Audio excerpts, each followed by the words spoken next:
खबर यूपी के बलिया जनपद की रसड़ा घोसी लोकसभा सीट से एनडीए प्रत्याशी अरविंद राजभर को बड़ी जीत दिलाने के लिए रसड़ानाथ बाबा मठ के महंत कौशलेंद्र गिरी उतरे चुनावी मैदान में।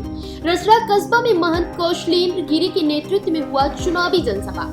इस दौरान एनडीए प्रत्याशी अरविंद राजभर ने कहा कि बड़ी काशी से चलकर छोटी काशी में मैं आया हूँ, यहाँ से चुनाव जीता तो रसड़ा को जिला बनाएंगे और यहाँ सारी सुविधा मुहैया कराएंगे, जैसे मेडिकल कॉलेज, पॉलिटेक्निक कॉलेज, युवाओं के लिए स्टेडियम की व्यवस्था समेत कई विकास के कार्य होंगे। और कहा घोसी लोकसभा में विपक्ष का नाम का चीज खत्म हो जाएगा। इस दौरान जमकर विपक्ष पर हमला भी बोला।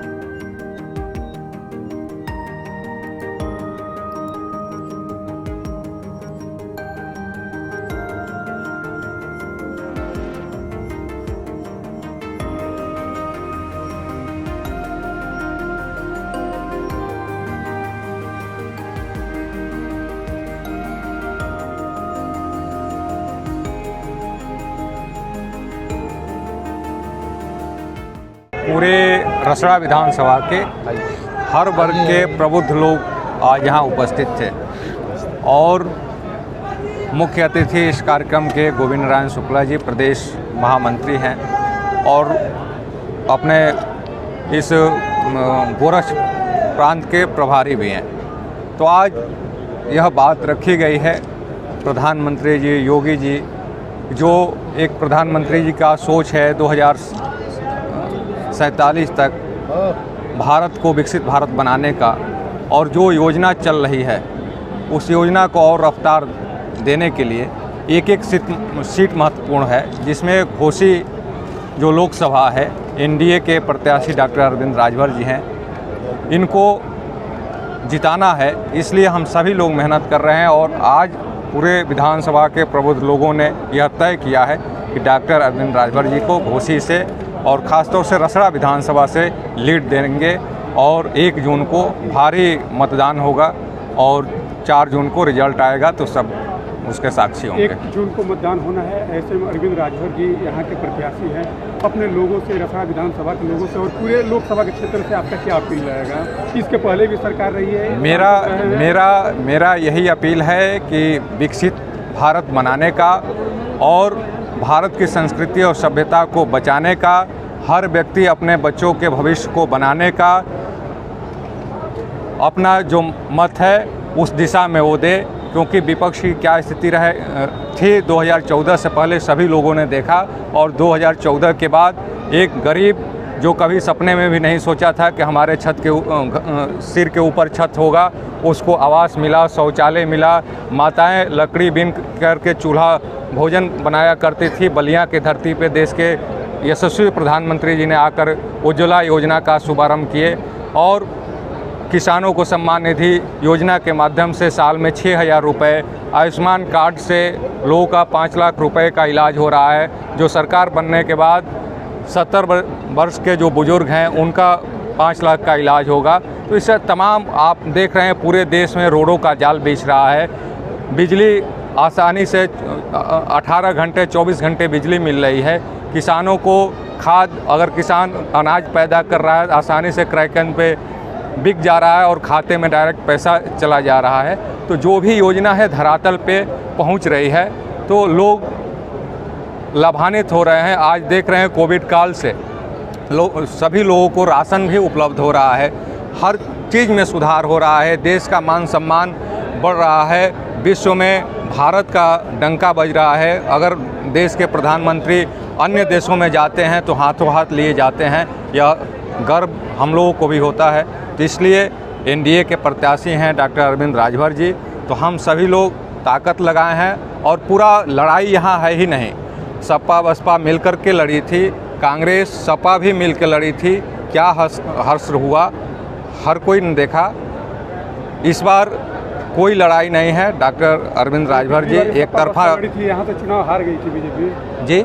पिछली बार सपा बसपा मिलकर लड़ी थी लेकिन यहाँ से चुनाव हार गई जी। तो देखिए थोड़ा सा जो प्रत्याशी थे उन्होंने मेहनत नहीं किया, नाराजगी भी थी, वो केवल 2000 से, और युवा और तेज तराक पढ़े लिखे और काफ़ी ऊर्जवान अरविंद राजभर जी हैं। तो इस बार कोई लड़ाई नहीं है, एक तरफा यह घोसी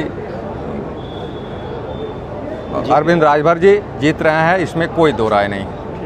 जी, क्या कहेंगे इससे? आज का ये कार्यक्रम कहीं न कहीं ये प्रबुद्ध जनों की आज बैठक थी। ऐसा श्रीनाथ बाबा जी के महंत श्री कौशलेंद्र गिरी जी के नेतृत्व में आज का कार्यक्रम का आयोजन किया गया था और आज यहाँ सभी वरिष्ठ लोग आए हुए थे।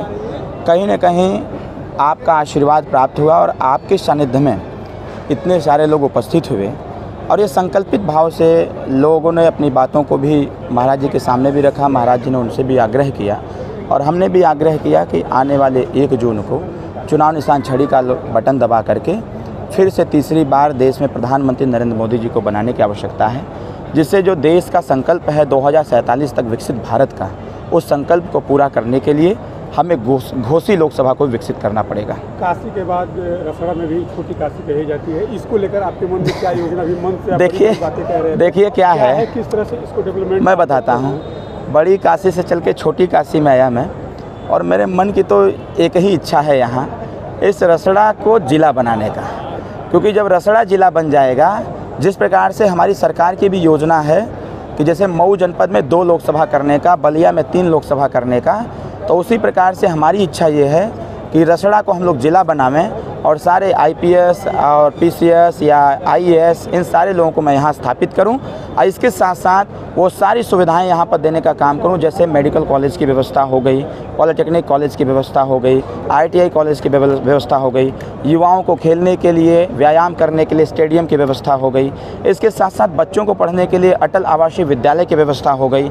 मतलब हर स्तर से जब ये रसड़ा जिला में कन्वर्ट हो जाएगा तो मेरा मानना ये है कि इस क्षेत्र के रहने वाली जो जनता है, जो उसकी मूलभूत आवश्यकताएं हैं, इस क्षेत्र की जो आवश्यकताएं हैं, कहीं ना कहीं विकास की रफ्तार बढ़ेगी और जब विकास की रफ्तार बढ़ेगी तो सरकार की सारी सुख सुविधाएं जनता तक जाने का भी काम करेगी। देखा जाए कि पिछले चुनाव में यहाँ से गठबंधन के जो अतुल राय जो यहाँ सांसद बने थे, इस बार आपके सामने सपा से राजीव राय जी हैं, क्या मानते हैं इस बार की चुनाव आपके सामने कितनी बड़ी चुनौती होगी? मेरे सामने कोई चुनौती नहीं है। मैं बहुत दिन से घूम रहा हूँ और जिस प्रकार से जनता का अपार समर्थन मिल रहा है, यहाँ विपक्ष नाम का चीज़ ही खत्म हो गया है।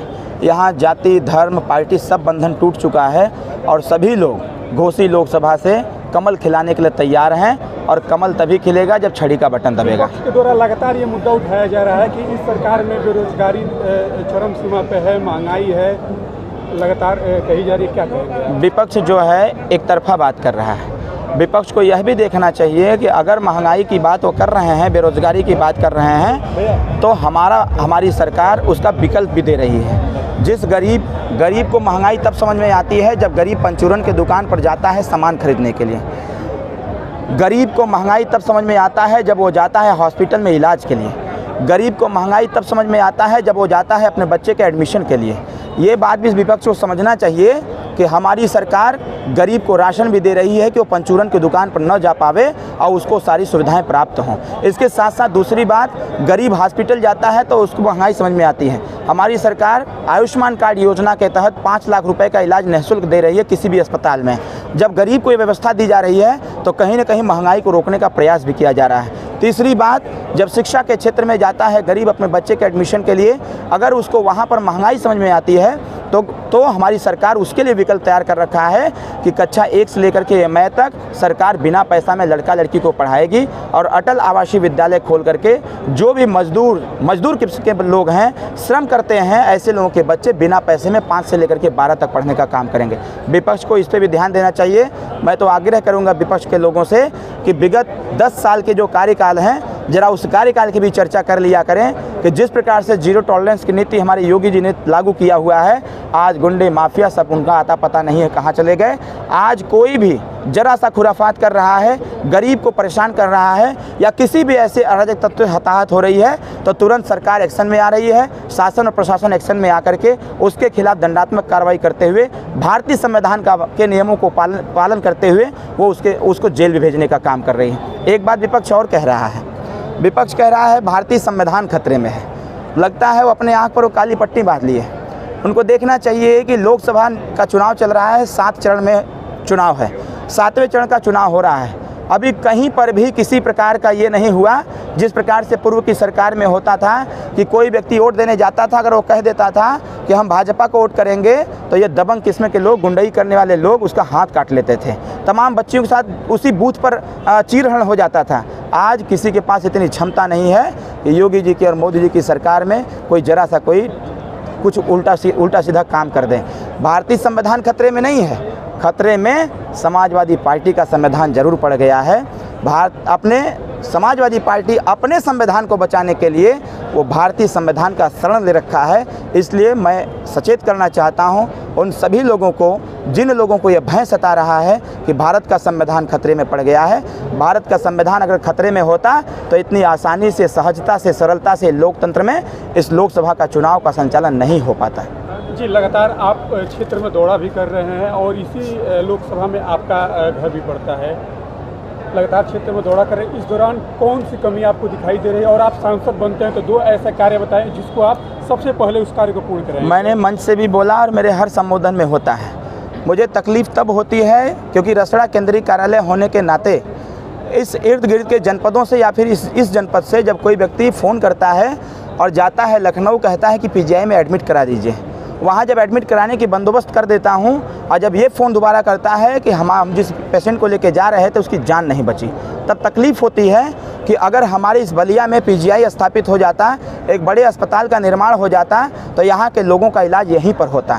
दूसरी बात यह है कि जिस प्रकार से मुख्य रास्ते का निर्माण हमारी सरकार ने कराया, दूसरा काम जो मुझे सबसे बड़ा काम करना है, उस मुख्य रास्ते से जुड़े हुए जितने छोटे रास्ते, लिंकअप रास्ते हैं और जो गांव की पगडंडी है, जब इसको दुरुस्त कर लेंगे, उस गांव के जो रास्ते बने हुए हैं, उस रास्ते में जो नाली पड़ा हुआ है और वो नाली में जलभराव हो गया है जिससे तमाम तरह की बीमारियां हो रही हैं, कहीं ना कहीं स्वास्थ्य विभाग के भी तरफ से तमाम